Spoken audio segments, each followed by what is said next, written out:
Hello po sa inyong lahat mga ka-crypto. Ako po si Pinoy Crypto Trader at sa video na ito ay atin pong pag-uusapan ang aking technical analysis dito kay Shiba Inu ngayon pong April 21 taong 2024.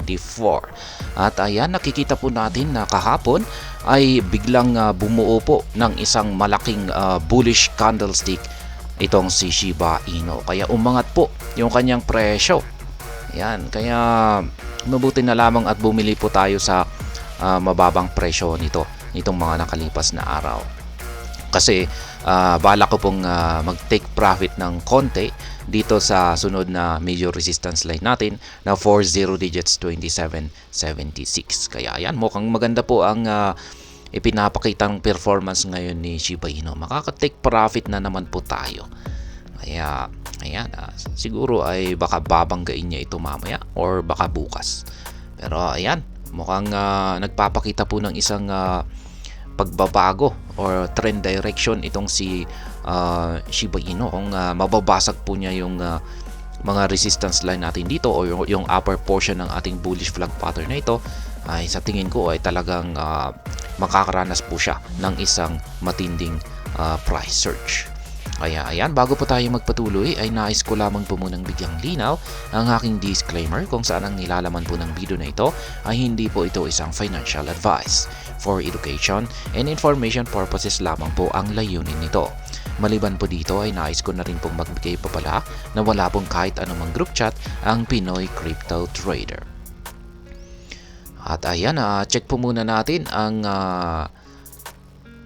ang X account nitong si Shiba Inu kung meron nga ba silang bagong tweet or latest tweet po nila. Ayan, wala po. April 18 po yung kanilang latest na tweet rito. Woof woof, good morning Shib Army, who's ready for some juicy Shibarium updates. Follow Shibarium Net for all the exciting news dropping today. Ayan, yung meron palang update kay Shibarium. Shibarium has a new home, shibarium.shib.io. Don't worry, you'll be automatically redirected if you visited the old website, Shibarium Upgrades. Ayan, meron po silang bagong website. Ayan, linipat lang naman po yung kanilang address nila. Ayan, wala po tayong bago. Last April 18 pa po yan. Yung kanyang rankings naman ay siya po ay nananatiling nasa top 11 dito po sa market cap ranking. Ayan, sinusundan niya lamang po itong si Cardano or si ADA. Ang nasa ibaba po naman po niya ay si Avalanche or si Avax. Ayan, kailangan po niyang lampasan itong si Cardano at saka si Toncoin para masundan itong si Dogecoin, ang kanyang kakumpetensya, ang kanyang rival. Ngayon ay pagdating naman po dito sa SHIB-burn, yan ay meron umangat po ng 56,963%, 0.92% yung ating burn rate kahapon. Ayan, kasi may malaki po na nagsunog. 392.3 million na SHIB tokens ang nasunog kahapon. Kaya mukhang yan po yung nagdulot sa impact kung bakit nakaranas ng isang malaking or nakabuo ng isang malaking bullish candlestick itong si Bitcoin kahapon. Malamang ay dulot po yan ng malaking nasunog na amount ng SHIB tokens kahapon. Ayan, 59,963.92% ang ating burn rate. Sana ay magpatuloy pa yan. Kasi pag nagpatuloy pa yan, ay sa tingin ko ay mababasag po yung ating major resistance line dito at ang ating bullish flag pattern. Yan. Sa mga hindi pa po nakakaalam, sa mga bagong pasok dyan, mga bagong subscribers ko dyan at bagong viewers, yan. Kasi meron po yung mas marami po yung mga nanonood na hindi po nakasubscribe. Yan. Mga chinecheck lang naman po siguro nila. At yan, itinatawag po itong bullish flag pattern dahil kung pag mapapansin po natin ito, ito po yung parang watawat niya. Ngayon ito naman yung kanyang poste kung saan po siya nakakabit. Ngayon ang bullish flag pattern ay tinatawag po itong bullish kasi kung pag ang inaasahan po natin dito ay mataas po yung posibilidad na dito po siya magkakaroon ng breakout sa upper portion nito. At ngayon kung pag dito po siya nagkaroon ng breakout ay makakaranas po siya ng isang matinding price surge. Aangat po siya Yan, medyo mabilis po yung kanyang kung pag sinabi po nating price surge ay medyo mabilis po yung kanyang pag-angat sa presyo at mataas yung kanyang aakyatin. Kaya ganyan po, magdudulot po ito ng isang matinding bullish momentum. At ayan na nga, kahapon ay mapapansin po natin na may nabuong isang bullish candlestick. Ayan, na nagpapakita po na may nabubuong bullish momentum. At makikita po natin yan dito sa ating QQE mode indicator. Ayan, mapapansin na po natin na yung mukhang nabubuong candlestick po, QQE bar po natin ay mukhang nabubuo po rito sa upper portion ng ating indicator na ito.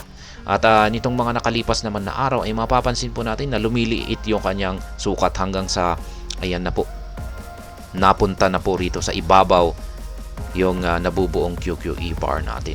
Kaya nagpapakita na po yan na posibleng ito na po yung oras na magbago yung trend direction ni Shiba Inu. Mula sa pagiging downtrend ay magiging uptrend na po siya. Kaya may possibility po, may possible po na may kakayahan na basagin si Shiba Inu ang upper portion ng kanyang bullish flag pattern na ito, at isasabay na rin po niya yung major resistance line natin dito sa 40 digits 2776.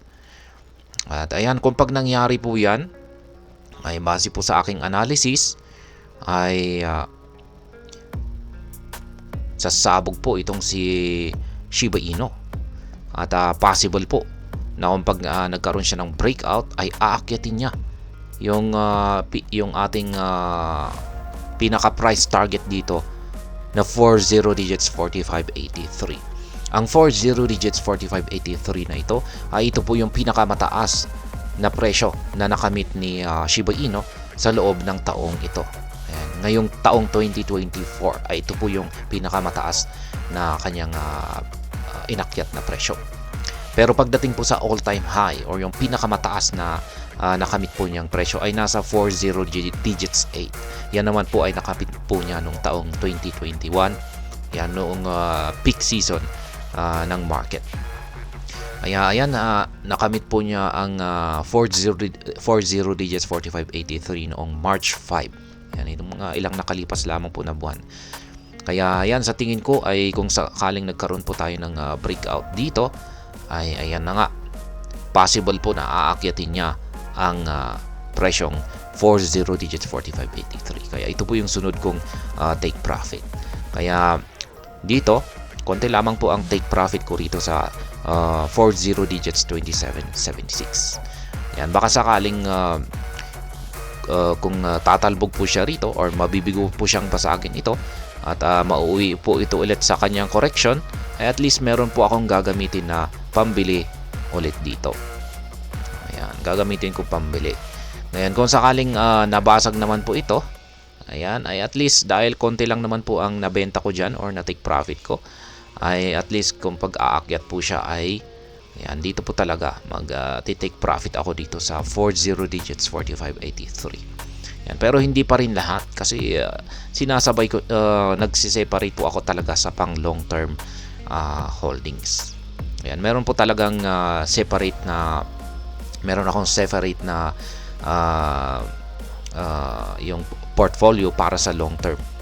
Yan, hindi ko po talaga binibenta. Talagang long term hold po talaga. Bala ko pong i-hold ng ilang taon. Pero sa pag-short term, yan, yung short term trade portfolio ko ay syempre ayan, nagtitake profit ako sa mga resistance line. Ayan, dapat meron po tayong iba't ibang mga strategy na ginagamit.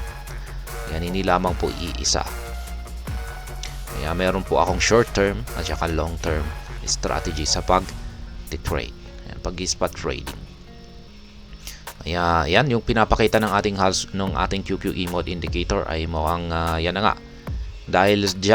Dahil po sa nag-uumpisa ng may mabuong QQE bars dito sa upper portion ng ating QQE mode indicator, ay may masasabi kung nagpatuloy po ito, lalong-lalo na kung pag nagbago yung kulay nito sa pagiging kulay gray ay naging kulay blue na tulad nito, ay sa tingin ko ay mas tataas ang posibilidad na mababasag niya ito. Ito po yung binabantayan natin dito, kung magagawa nga bang basagin ng market price ni Shiba Inu ang kanyang upper portion ng kanyang bullish flag pattern na ito at ang major resistance line na 40 digits 27.76.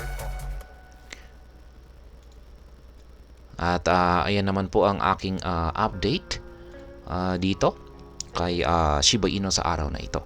At hanggang dito na lamang po tayo sa video na ito mga ka-crypto. Sana po ay inyong nagustuhan ang aking paliwanag sa video na ito. Kung inyo po itong nagustuhan ay pakiclick lamang po ang like button nito. Para naman po sa mga bago lamang dito, kayo po ay aking inaanyayahan para mag-subscribe. Pakiclick na rin po ang bell icon nito dahil ito po ang siyang magsisilbing notification nito sa mga bago kong videos na akin pong ina-upload sa aking YouTube channel na ito. Marami pong salamat sa panonood. Ingat po tayo lagi at God bless po sa ating lahat.